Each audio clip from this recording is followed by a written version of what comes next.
भारत के पड़ोस में एक दस्तावेज जारी हुआ है जिसे नई दिल्ली बहुत ध्यान से पढ़ेगी। यह कोई युद्ध की घोषणा नहीं है, न ही किसी सैन्य गठबंधन का ऐलान, लेकिन इसमें लिखी गई कई बातें आने वाले वर्षों में दक्षिण एशिया की रणनीतिक तस्वीर बदल सकती है। हम बात कर रहे हैं चीन और बांग्लादेश के बीच जारी ज्वाइंट कम्युनिके की। सबसे पहले समझ लेते हैं कि आखिर ज्वाइंट कम्युनिके होता क्या है। जब दो देश के शीर्ष नेता आपस में मुलाकात करते हैं, तब बातचीत खत्म होने के बाद दोनों देश मिलकर एक आधिकारिक दस्तावेज जारी करते हैं। इसमें बताया जाता है कि किन मुद्दों पर चर्चा हुई, किन बातों पर सहमति बनी और भविष्य में दोनों देश किन क्षेत्रों में एक साथ काम करेंगे। इस आधिकारिक दस्तावेज को ज्वाइंट कम्युनिके कहा जाता है। यह सिर्फ प्रेस रिलीज नहीं होती, बल्कि दोनों सरकारों की साझा और आधिकारिक नीति का दस्तावेज माना जाता है। अब सवाल उठता है कि चीन और बांग्लादेश ने यह कम्युनिके आज क्यों जारी किया। इसकी वजह है बांग्लादेश के प्रधानमंत्री तारिक रहमान की चीन यात्रा। इस दौरे के दौरान उन्होंने चीन के शीर्ष नेतृत्व के साथ कई दौर की बातचीत की। इन बैठकों के बाद दोनों देशों ने अपने रिश्ते की दिशा तय करने वाला यह संयुक्त कम्युनिके जारी किया। यानी इसमें लिखी बातें केवल प्रस्ताव नहीं हैं, बल्कि वे क्षेत्र हैं जिनमें दोनों देश आगे मिलकर काम करने पर सहमत हुए हैं।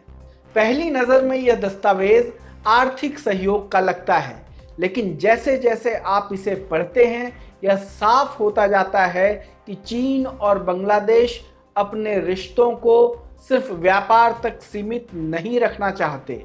वे कूटनीति, रक्षा, बंदरगाह, कनेक्टिविटी और जल संसाधनों तक अपने सहयोग का विस्तार करना चाहते हैं। सबसे पहले दोनों देशों ने कहा है कि वे नए दौर में साझा भविष्य वाले चीन बांग्लादेश समुदाय यानी community with a shared future के निर्माण की दिशा में काम करेंगे। यह चीन की विदेश नीति का बेहद महत्वपूर्ण शब्द है। चीन इस शब्द का इस्तेमाल उन देशों के लिए करता है जिनके साथ वह केवल व्यापारिक नहीं, बल्कि दीर्घकालिक रणनीतिक साझेदारी विकसित करना चाहता है। यानी यह सिर्फ निवेश का मामला नहीं, बल्कि राजनीतिक विश्वास और रणनीतिक सहयोग को भी दर्शाता है। इसके बाद कम्युनिके का सबसे महत्वपूर्ण हिस्सा आता है। दोनों देश विदेश मंत्रालयों के बीच नियमित स्ट्रेटेजिक डायलॉग शुरू करने पर सहमत हुए हैं। इतना ही नहीं, उन्होंने 2+2 डायलॉग की संभावना पर भी विचार करने की बात कही है। 2+2 डायलॉग का मतलब होता है कि दोनों देशों के विदेश मंत्री और रक्षा मंत्री नियमित रूप से एक साथ बैठकर सुरक्षा, रक्षा और विदेश नीति से जुड़े मुद्दों पर चर्चा करेंगे। दुनिया में इस तरह की व्यवस्था आमतौर पर उन देशों के बीच होती है जो अपने रणनीतिक रिश्ते को अलग स्तर पर ले जाना चाहते हैं। अगर भविष्य में चीन और बांग्लादेश के बीच यह व्यवस्था शुरू होती है, तो इसका मतलब होगा कि दोनों देशों का रक्षा और कूटनीतिक सहयोग पहले से कहीं ज्यादा संगठित और संस्थागत हो जाएगा। इसके बाद कम्युनिके में रक्षा सहयोग को और गहरा करने की बात कही गई है। दोनों देशों ने सैन्य प्रशिक्षण, अधिकारियों के आदान प्रदान और रक्षा क्षेत्र में सहयोग बढ़ाने पर सहमति जताई है। यह कोई छोटी बात नहीं है, क्योंकि बांग्लादेश पहले से चीन से बड़ी मात्रा में रक्षा उपकरण खरीदता है। उसकी सेना के कई प्रमुख हथियार और प्लेटफॉर्म चीनी मूल के हैं। अब अगर प्रशिक्षण और रणनीतिक समन्वय भी बढ़ता है, तो दोनों देशों के सैन्य संबंध और मजबूत हो सकते हैं। कम्युनिके का अगला महत्वपूर्ण हिस्सा बंदरगाहों से जुड़ा है। दोनों देशों ने मोंगला पोर्ट के आधुनिकीकरण और विस्तार तथा चटगांव में चीनी आर्थिक और औद्योगिक क्षेत्र के विकास को आगे बढ़ाने पर सहमति जताई है। ये दोनों परियोजनाएं बंगाल की खाड़ी में स्थित हैं, जो भारत के लिए सामरिक दृष्टि से बेहद महत्वपूर्ण इलाका है। हालांकि कम्युनिके में कहीं भी यह नहीं कहा गया है कि इन बंदरगाहों का सैन्य इस्तेमाल होगा, लेकिन यह भी सच है कि भारत हिंद महासागर क्षेत्र में चीन की बढ़ती पोर्ट मौजूदगी पर लंबे समय से नजर रखे हुए है। इसलिए इन परियोजनाओं को नई दिल्ली निश्चित रूप से गंभीरता से देखेगी। इसके बाद दोनों देशों ने क्षेत्रीय और प्रत्यक्ष कनेक्टिविटी बढ़ाने के नए विकल्प तलाशने की बात कही है। इसका मतलब यह हो सकता है कि भविष्य में सड़क, रेल, समुद्री तथा अन्य संपर्क मार्गों पर सहयोग बढ़े। अगर ऐसा होता है तो चीन की दक्षिण एशिया तक पहुंच और मजबूत हो सकती है। कम्युनिके में बेल्ट एंड रोड इनिशिएटिव यानी BRI के तहत उच्च गुणवत्ता वाले सहयोग को भी आगे बढ़ाने की बात कही गई है। भारत इस परियोजना का हिस्सा नहीं है और कई वर्षों से इसका विरोध करता रहा है। ऐसे में बांग्लादेश द्वारा BRI के साथ अपने सहयोग को और मजबूत करने की प्रतिबद्धता भारत के लिए एक महत्वपूर्ण रणनीतिक संकेत है।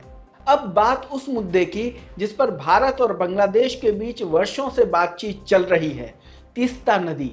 कम्युनिके में चीन ने कहा है कि वह अपनी क्षमता के अनुसार Teesta river comprehensive management and restoration project का समर्थन करेगा और इसकी व्यवहारिकता यानी प्रैक्टिकलिटी अध्ययन यानी फिजिबिलिटी स्टडी को और आगे बढ़ाने में सहयोग देगा। तीस्ता नदी के जल बंटवारे का समझौता भारत और बांग्लादेश के बीच लंबे समय से लंबित है। ऐसे में चीन का इस परियोजना से जुड़ना भारत के लिए स्वाभाविक रूप से महत्वपूर्ण घटनाक्रम है। हालांकि कम्युनिके में केवल तकनीकी सहयोग और अध्ययन का उल्लेख है। इसे सैन्य या रणनीतिक गठबंधन के रूप में पेश करना सही नहीं होगा। अगर पूरे दस्तावेज को एक साथ देखें तो एक बात साफ दिखाई देती है, चीन और बांग्लादेश सिर्फ आर्थिक रिश्ते मजबूत नहीं कर रहे, वे रक्षा, कूटनीति, बंदरगाह, क्षेत्रीय संपर्क, औद्योगिक निवेश और जल संसाधन जैसे रणनीतिक क्षेत्रों में भी सहयोग का रोड मैप तैयार कर रहे हैं। यही वजह है कि यह कम्युनिके भारत के लिए महत्वपूर्ण हो जाता है, क्योंकि जिन क्षेत्रों में चीन और बांग्लादेश सहयोग बढ़ाने की बात कर रहे हैं वे सभी भारत की सुरक्षा, पूर्वोत्तर राज्यों की कनेक्टिविटी, बंगाल की खाड़ी में उसकी रणनीतिक स्थिति और क्षेत्रीय प्रभाव से सीधे जुड़े हुए हैं। हालांकि यहाँ एक बात स्पष्ट रखना जरूरी भी है, इस पूरे ज्वाइंट कम्युनिके में कहीं भी भारत का नाम नहीं लिया गया है, न ही किसी सैन्य गठबंधन, सैन्य अड्डे या भारत विरोधी कदम का जिक्र है। इसलिए यह कहना कि बांग्लादेश ने भारत के खिलाफ मोर्चा खोल दिया है या चीन को सैन्य ठिकाना दे दिया है, उपलब्ध दस्तावेज के आधार पर सही निष्कर्ष नहीं होगा। लेकिन इतना जरूर कहा जा सकता है कि यह कम्युनिके दक्षिण एशिया की बदलती रणनीतिक राजनीति का एक महत्वपूर्ण संकेत है।